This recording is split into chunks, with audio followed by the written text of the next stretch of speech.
नमस्कार बाल दोस्तों, एक नई वीडियो में आपका हार्दिक स्वागत है। तो बाल दोस्तों, आज हम कक्षा 7 से हिंदी सत्र द्वितीय इकाई नंबर 2 हम भी बने महान के अभ्यास और स्वाध्याय की चर्चा करने वाले हैं, उनके सही सही उत्तर देने वाले हैं। तो आपसे निवेदन है कि शुरुआत से लेकर अंत तक इस वीडियो में जरूर बने रहिए। तो देखिए, सबसे पहले हम अभ्यास की चर्चा करते हैं। अभ्यास में जो भी वर्णित व्याकरण है, प्रश्न है, उनकी हम चर्चा करने वाले हैं। प्रश्न नंबर 1, निम्नलिखित प्रश्नों के उत्तर दीजिए। प्रश्न 1, बच्चे को बचाने में देरी होती तो क्या होता? उत्तर, अगर बच्चे को बचाने में देरी होती तो वह मोटर के नीचे आ जाता। प्रश्न दूसरा, दूसरों की जान बचाना हमारा कर्तव्य है, आप और किन बातों को अपना कर्तव्य समझते हैं? उसका उत्तर है, मैं निम्नलिखित बातों को अपना कर्तव्य समझता हूँ। 1, कभी किसी को धोखा ना देना। दूसरा, देश की सेवा करना। तीसरा, बड़ों का आदर करना। चौथा, किसी को दुख ना देना।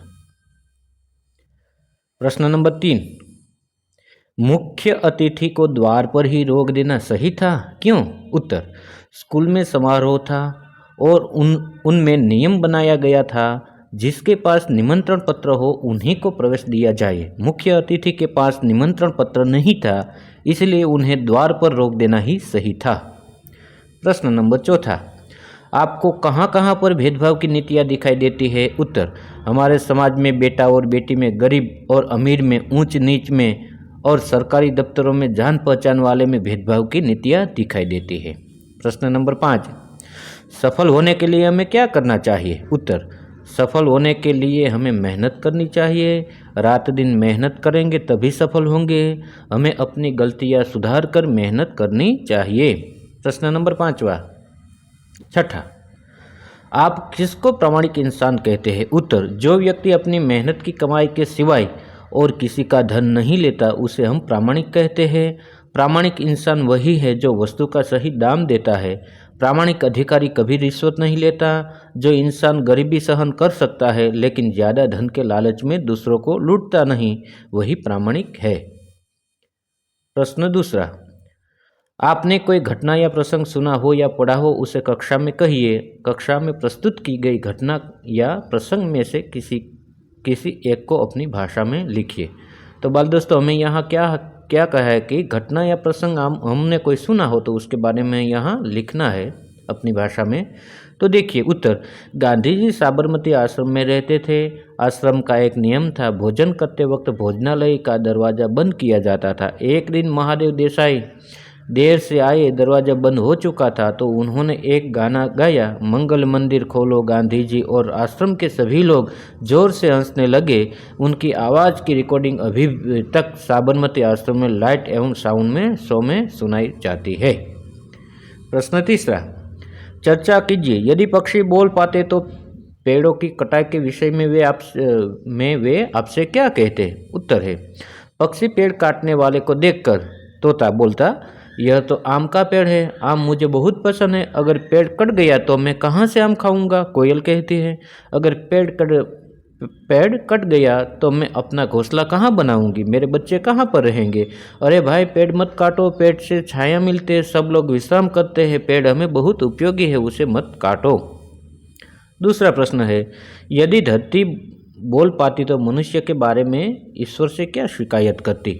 उत्तर, यदि धरती बोल पाती तो मनुष्य के बारे में कहती, है ईश्वर, यह मनुष्य ने बहुत कुछ खोज की है, धरती को स्वर्ग बनाया है, उसने बिजली, कंप्यूटर, कारखाने, हवाई जहाज, यह सब बनाया है, पर इनके साथ साथ विनाशकारी साधन भी बनाए हैं, जैसे कि बम, मिसाइल आदि। वह धरती पर से पेड़ काट रहा है, बड़ी बड़ी इमारत के बनाने के लिए खेतों को बेच रहा है। प्रश्न नंबर 4, निम्नलिखित परिच्छेद को पढ़िए और लिखिए। तो बाल दोस्तों, में क्या कहा है? सबसे पहले हमें शुद्ध भाषा में पढ़ना है, उसके बाद जैसा कि तैसा हमें लिखना है।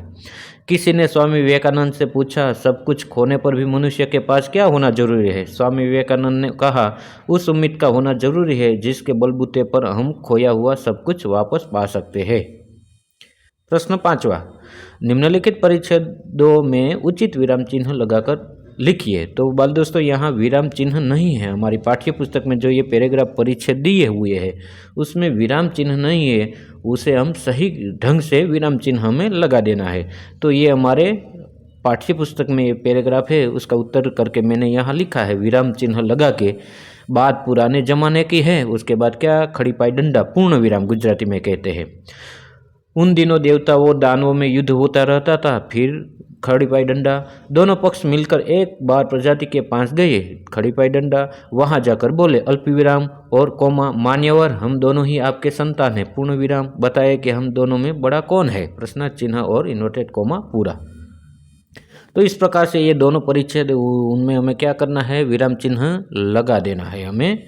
तो मैंने उत्तर करके यहाँ लिखा, समय वह संपत्ति है जो प्रत्येक मनुष्य को प्रकृति की ओर ले जाती है। जो लोग इस धन का उचित विनियोग करते हैं उन्हें शारीरिक सुख तथा आत्मिक आनंद प्राप्त होता है। इसी के द्वारा मूर्ख चतुर, निर्धन धनवान और अज्ञानी ज्ञानी बन सकता है। संतोष या सुख मनुष्य को तब तक प्राप्त नहीं होते जब तक वह उचित रीति से समय का उपयोग नहीं करता। क्या तुम मानते हो कि समय नहीं संदेह एक रत्न राशि है। तो इस प्रकार से हमें बच्चों क्या करना है, विराम चिन्ह लगाना है। उसके बाद स्वाध्याय के प्रश्नों के उत्तर हम देखेंगे। प्रश्न नंबर 1, निम्नलिखित प्रश्नों के उत्तर 1-2 वाक्य में लिखिए।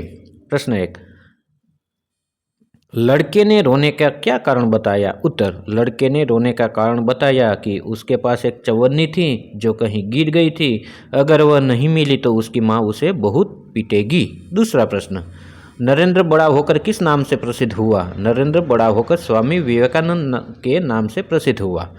तीसरा प्रश्न, इस प्रसंग में नरेंद्र में कौन कौन से गुण नजर आते हैं। इस प्रसंग से हमें नरेंद्र में वस्तु से ज़्यादा व्यक्ति के जीवन को महत्व देने का गुण नजर आता है और दूसरों के प्रति मानवता रखने का गुण भी नजर आता है। चौथा प्रश्न, द्वार पर रांडे को देखकर स्वागत समिति के सदस्यों ने क्या किया। द्वार पर रांडे को देखकर स्वागत समिति के कई सदस्य आ गए और उन्हें मंच की ओर ले जाने का प्रयास करने लगा। पांचवा प्रश्न, अल्पाहार के समय कौन नहीं दिखाई दे रहा था। उत्तर, अल्पाहार के समय अंडर 14 क्रिकेट टीम का कप्तान नहीं दिखाई दे रहा था। छठा प्रश्न, सफलता के क्या आधार है। कठोर परिश्रम, एकाग्रता, अविरत अभ्यास एवं लगन ही सफलता के आधार है। सातवां प्रश्न, हजरत अली ने एक मोमबत्ती बुझाकर दूसरी मोमबत्ती क्यों जलाई। उत्तर, हजरत अली ने एक मोमबत्ती बुझाकर दूसरी मोमबत्ती जलाई क्योंकि उनका यह मानना था कि जब तक वह सरकारी कामकाज में था तब तक वह उचित था, तो उन्होंने एक मोमबत्ती बुझाकर दूसरी जलाई। तो बाल दोस्तों, इसमें क्या है, थोड़ा बहुत छूट गया है तो आपसे क्षमा चाहता हूँ, वो किसी और में आप देख सकते हैं उनका सही उत्तर। उसके बाद प्रश्न नंबर 2, निम्नलिखित प्रश्नों के उत्तर लिखिए। प्रश्न 1, लोगों की बात सुनकर नरेंद्र ने क्या कहा। लोगों की बात सुनकर नरेंद्र ने कहा कि बालक की जान शिवलिंग से ज़्यादा कीमती है और इस बालक की जान बचाना मेरा प्रथम कर्तव्य है। दूसरा प्रश्न, रांडे को किसने रोका, क्यों। रांडे को स्वयं सेवक ने रोका क्योंकि रांडे के पास निमंत्रण पत्र नहीं था। तीसरा प्रश्न, कोच, मैनेजर और साथी खिलाड़ी क्यों दंग रह गए। अल्पाहार के लिए सब हाजिर थे परंतु टीम का कप्तान दिखाई नहीं दे रहा था। पूरी टीम उसे ढूंढने में लग गई पर वह कहीं नजर नहीं आया। आखिर किसी ने उसे उसके कमरे की गैलरी में देखा। वह एक हाथ से गेंद दीवार पर फेंक रहा था और जब उससे टकराकर वह वापस आती थी तो दूसरे हाथ से गेंद को बल्ले से खेलता था। क्रिकेट के प्रति टीम के कप्तान का ऐसा लगाव देखकर कोच, मैनेजर और साथी खिलाड़ी दंग रह गए। प्रश्न 4, राजकाज का काम कैसे अच्छी तरह से चल सकता है। हजरत अली राजकाज के लिए राज की मोमबत्ती जलाते थे। अपना काम करने के लिए वे राज की मोमबत्ती बुझाकर अपनी मोमबत्ती जलाते थे। निजी काम के लिए राज की मोमबत्ती जलाना उनकी नज़र में चोरी और हरामखोरी था। राजकाज में हजरत अली जैसी प्रामाणिकता रखी जाए तो ही अच्छी तरह से चल सकता है। प्रश्न 3, उचित विकल्प के सामने गोला कीजिए। नरेंद्र ने लड़के को क्या कहा। तो हमारी पाठ्य पुस्तक में बाल दोस्तों है कि गोला करना है, हमें गोल गोल राउंड करना है। मैंने यहाँ आंसर करके लिखा है।